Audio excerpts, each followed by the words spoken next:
Stories of Great Christians.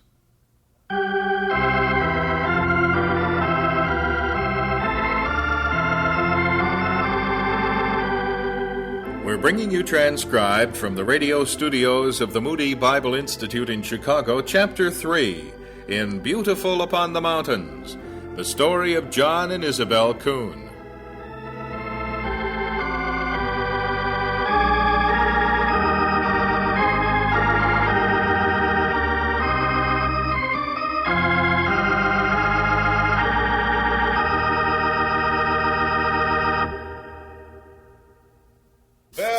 Where are you? In the garden. Taking a little rest. I always rest with my arms up to my elbows in water in a zinc tub. Belle, it's come. What? Fraser wrote. We're assigned. John! We go west. Of course we go west. We're called west. To the town of Tal. That's Yunnan province.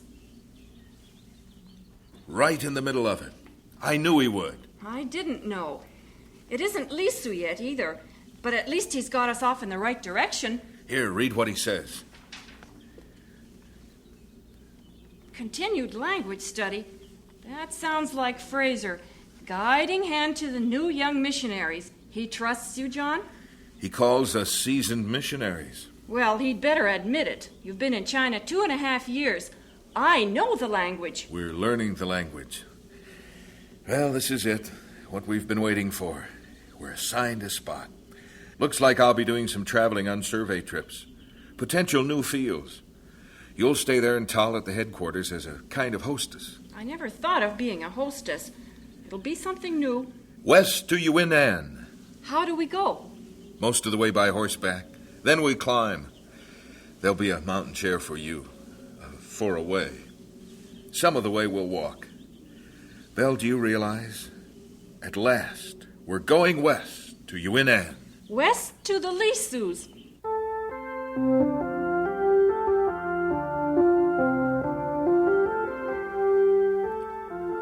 When Isobel Miller sailed for China in 1928, she had two goals: marriage to John Kuhn, fellow missionary with the China Inland Mission, and a ministry to the Lisu tribespeople, living in the isolated mountain villages of northwestern China. After a year of language study and adjustment, she and John were married, and Isobel went on dreaming of the day they both, would be assigned to Lisu land. For the time, the town of Tal in Yunnan province had to be close enough. So eyes can be lifted up to mountain at every window, not so? What do you think, Belle? I can't believe we're going to live here. In the town of Tal, we love mountain. We do too, Pastor Lee. All this space after 2 rooms in Chengchang. 3 wings of rooms, first story, second story, all remain yours. I like that little courtyard in between. John, did you see the night-tune flowering trees in our courtyard? Pastor Lee, we do appreciate this. I have awareness. This all reminds me of something, I don't know, out of a medieval monastery. John, let's name our place. Let's call it the Cloysters. The cloysters? Why so? Cloysters means a place to think, to come away, be quiet, meditate, pray. To be with God, Pastor Lee. The cloysters. Ah.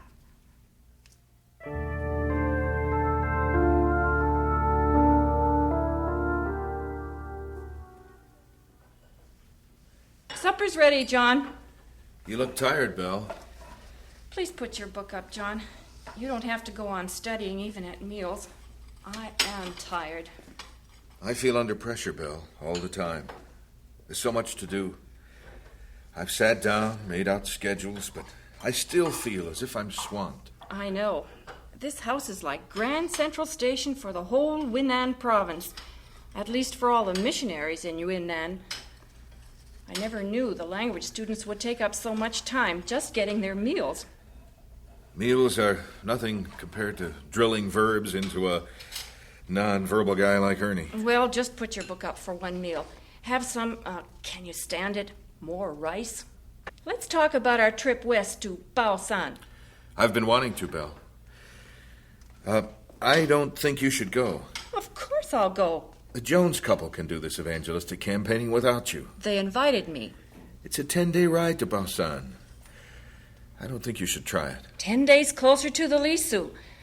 Baowan is practically in Lisu land. The Jones invited me. They're counting on me. They didn't know you were pregnant.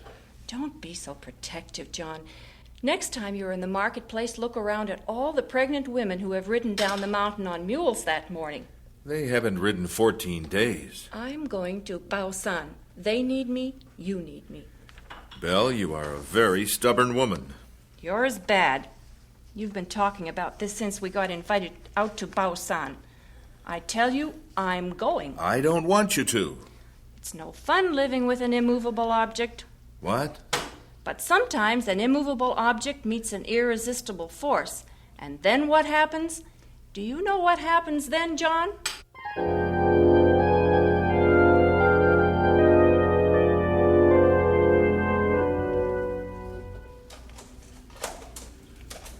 You all right, Belle? Your chair comfortable? Just like I'm in my own living room. Isn't this beautiful? Look at that mountain over there. Take your time, men. I'm going to ride ahead.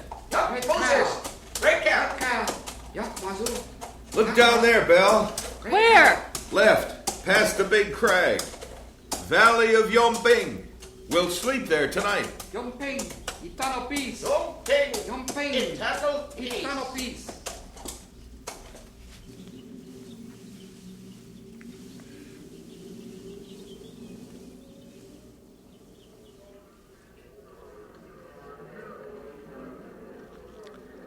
Let's go back to Yungping Inn, John. Tomorrow's an early start. This is discouraging. I don't think anybody's going to listen to us. The crowd isn't even going to look at us. We tried.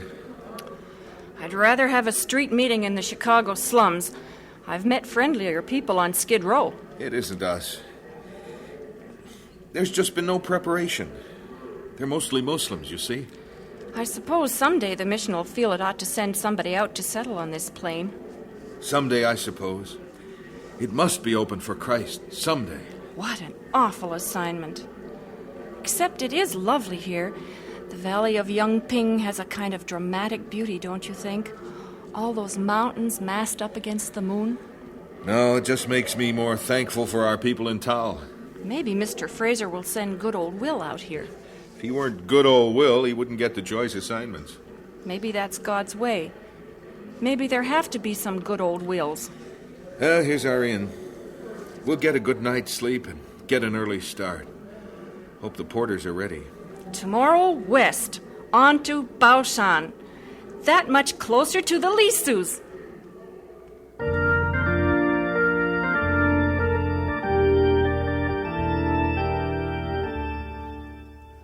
Belle, you're 6 months pregnant and you've got more energy than I have. Mountain travel, street meetings. I'm exhausted. Poor John. Maybe you worry too much about me. For a while in Baowan, Belle was 10 days closer to the Lisu tribespeople. But eventually she and John were no longer needed for special help there, and so they traveled for 10 more days, back again to settle down at the mission headquarters in Yungping.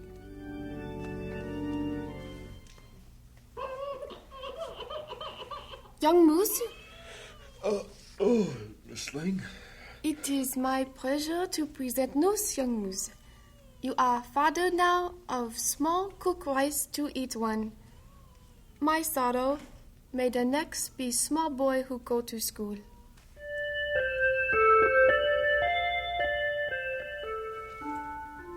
They named the baby Kathy, and in spite of the extra work, Belle went right on being general hostess at the mission headquarters in Tal, until one day Superintendent J.O. Fraser called John in for a conference.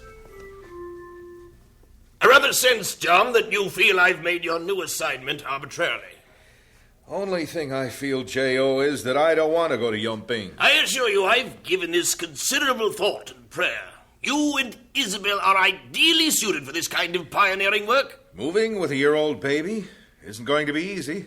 I don't think it's even smart. I'm rather sorry about that. Yungping is a stone wall, J.O. Those Muslims there, they didn't even stop to hear our first sentences.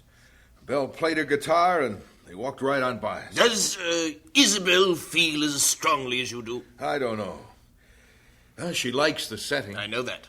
Hasn't she always rather rebelled at her hostess duties here in town? Well, Well, the two of you can together shoulder quite a large challenge, don't you know? you couldn't have found a larger one for us. The Valley of Yungping. J.O., why us? 3 wings of rooms and a courtyard. Now, you see, John, the Valley of Yungping isn't going to be so bad after all. 3 wings of soot and cobwebs. Some whitewash will transform this room. Whitewashing is back-breaking work. We will whitewash. I'll not have time. Immovable object? Mrs. Huang must go, John. You'll never replace her. Of all the Chinese helpers you could find in this valley? She is most utterly, totally, and completely impossible. Mrs. Huang must go. Our first baptism bell. And the river at our doorstep. God put it there. God put us in Yungping. In spite of everything, Mrs. Wang and the whitewashing, God did put us here. I'm glad you're baptizing Small Pearl. She's the best helper I've ever had. You know, John, I'm getting almost fond of this old place. Besides, after it all, it isn't far from the Lisu. Now we need a break, Belle. Tomorrow I'll show you the Salween River Canyon. That's almost Lisu land. Want to go? When do we start? I'm warning you. It's going to be hot and rough. You couldn't keep me home.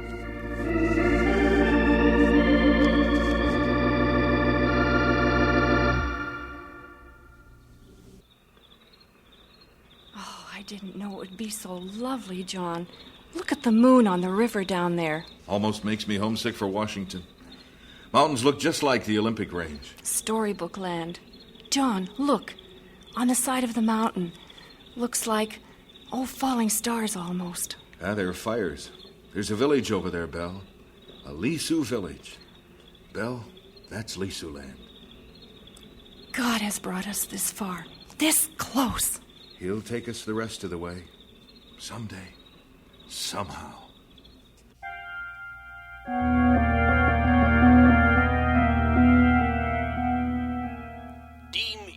Wisest for you to remain at the post there until perhaps after your furlough. Adjustment to tribe living is not easy, and you will recall that Isobel reacted badly. Took a long time to... experienced some difficulties with her first adjustment to life among the Chinese villagers. Yes, I am discouraged. It's all right for you, John. You get to go off on all those long survey trips. Well, when I'm gone this time, don't overdo. I think maybe it's just as well Fraser kept us here. After the baby's born, we can ask again. Meanwhile, please take care of yourself when I'm away. Much water come down. River go up. All right, Small Pearl. We'll move some things up to the 2nd floor. You take the books. This old trunk's too good to get soaked. I'll pull it over here. And you can come back and help me. Small Pearl! Small Pearl! You sit down on floor. Small Pearl, I have a perfectly awful pain in my stomach.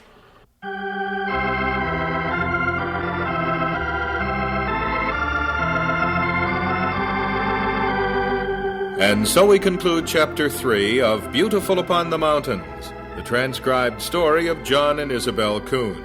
This is another in the series, Stories of Great Christians, produced by the Department of Broadcasting of the Moody Bible Institute in Chicago.